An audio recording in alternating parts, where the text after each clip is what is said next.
Si Sacha n'avait jamais eu Pikachu en tant que starter, là les amis, nous avons droit à un événement qui aurait pu tout basculer dans l'univers de l'anime Pokémon. Que ce soit ses rencontres, le contenu et sa carrière de dresseur, tout aurait basculé pour Sacha et on va donc voir les amis dans cette vidéo en quoi tout aurait changé. Après un premier épisode de Pokémon Multivers et si Red avait perdu contre la Team Rocket, je vous laisse me suivre encore une fois dans l'univers du multivers pour voir en tout cas les différentes timelines de l'univers Pokémon. En partant en retard de chez lui, Sacha est arrivé trop tard pour obtenir un des starters qu'il convoitait tant et a donc obtenu Pikachu pour commencer son parcours. C'est à partir de là que tout a commencé, mais imaginez que Sacha se soit réveillé à l'heure et qu'il ait pu choisir comme prévu son premier Pokémon parmi les 3 starters. Il y a déjà ici 2 timelines possibles. La première est celle où Sacha arrive dans les premiers au laboratoire du Prochaine et choisit Carapuce car pour rappel, ses premiers choix étaient Carapuce ou Bulbizarre. Ou du moins c'est ce que l'animé nous laisse suggérer quand il les appelle dans cet ordre et qu'il se rend finalement compte que les Pokéballs sont vides. J'y ai longuement réfléchi et j'ai eu du mal à me décider, mais j'ai finalement choisi Carapuce. Il a déjà été choisi par quelqu'un qui est arrivé à l'heure. Puisqu'il n'y a plus Carapuce, je choisis Bulbizarre. Il précise bien sûr qu'il a beaucoup réfléchi avant de prendre sa décision et que finalement c'était bien Carapuce son premier choix. Cela voudrait donc dire que Régis n'aurait pas eu son Carapuce comme prévu, mais aurait choisi Bulbizarre par rapport à l'affinité avec le type plante et le type eau, et aussi pour contrer Sacha par rapport à son ego et leur rivalité. La deuxième timeline possible si Sacha se lève à l'heure sera sûrement la plus probable par rapport à la précédente, car Sacha aurait dû choisir Bulbizarre, son choix numéro 2. Tout simplement parce que Régis, en tant que petit-fils du Prochaine et donc forcément privilégié par rapport aux autres, voulait absolument obtenir un Carapuce pour commencer son aventure et l'aurait pourquoi pas réservé en avance, laissant à Sacha son deuxième choix de disponible. On peut bien sûr imaginer une timeline où Régis arrive en retard par rapport à Sacha, n'a absolument rien réservé auprès de son grand-père et qu'il obtienne Pikachu à la place de Sacha. D'ailleurs, le fait que Régis commence son aventure avec Pikachu à la place de Sacha pourrait parfaitement être le sujet d'un prochain épisode de Pokémon Multivers, si bien sûr vous appréciez l'idée en me le disant en commentaire avec un maximum de pouces bleus comme d'habitude. Sans Pikachu, Sacha partirait donc avec un Bulbizarre et les éléments ici sont déjà plus intéressants pour développer le Pokémon Multivers. Contrairement à Pikachu, Bulbizarre serait un parfait compagnon pour Sacha qui ne le bouderait pas et lui obéirait bien plus, laissant ainsi grandir leur amitié dès le départ sur de bonnes bases. Étant habituellement caractérisé de très facile à dresser et étant un starter bien élevé de base pour être offert aux débutants, aucun souci de discipline de ce côté-là. Sacha pourrait commencer à s'entraîner et capturer bien plus de Pokémon qu'il ne l'avait fait auparavant, comme par exemple le Rattata ou le Piafabec qu'il avait essayé d'affronter au début en lui jetant une pierre. Il aurait donc pu obtenir rapidement un Rapace de pique et un Rattatak pour compléter sa team.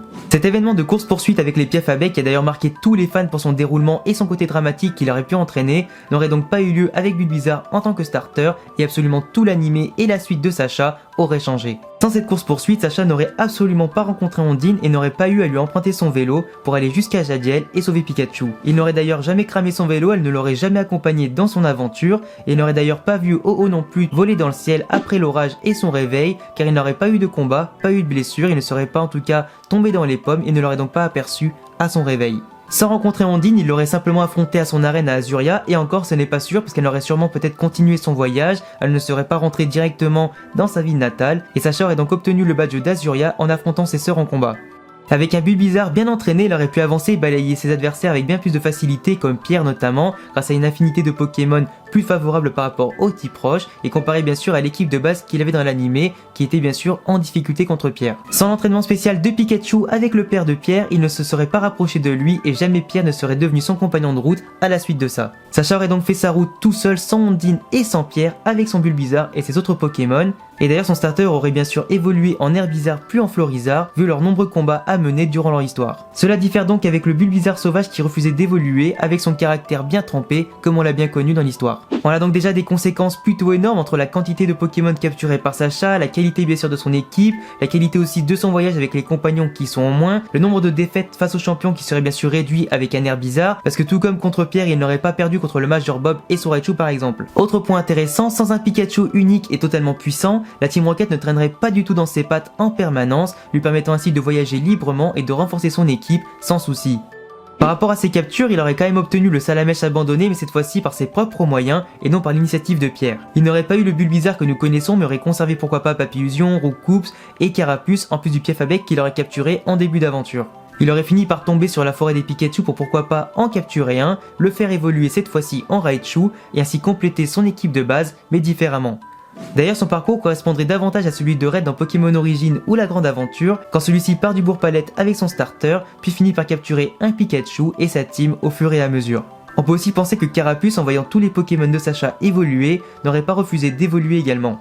Après, il y a d'autres différences où il n'aurait peut-être pas laissé son Colosinge au dojo et il n'aurait capturé qu'un seul des 30 taureaux du parc Safari, car à l'époque Pierre l'avait aidé à en capturer un max. Sans compagnon à sauver, il aurait pu vaincre Morgane sans souci et conserver le Spectrum de l'Avant-Ville afin d'avoir un Ectoplasma dès la saison 1. D'autres Pokémon que le Pokégroupe ont aidé par le passé ou simplement qui ont été capturés par Pierre ou Ondine auraient pu finir cette fois-ci avec Sacha, comme le petit Tar de Ondine bien utile évolué en Tartare, comme celui de Red pourquoi pas dans le manga, ou Nosferatu et Goupix que Pierre avait capturé.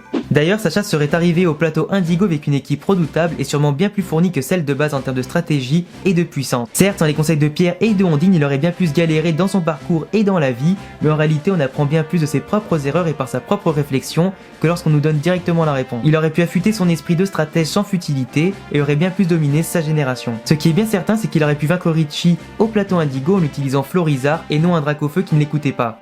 Avec un Pokémon aussi imposant, Dracofeu aurait pu comprendre bien plus tôt que Sacha est un dresseur de qualité et qu'il mérite sa puissance, apaisant ainsi son arrogance et offrant à Sacha un duo de monstres totalement pété.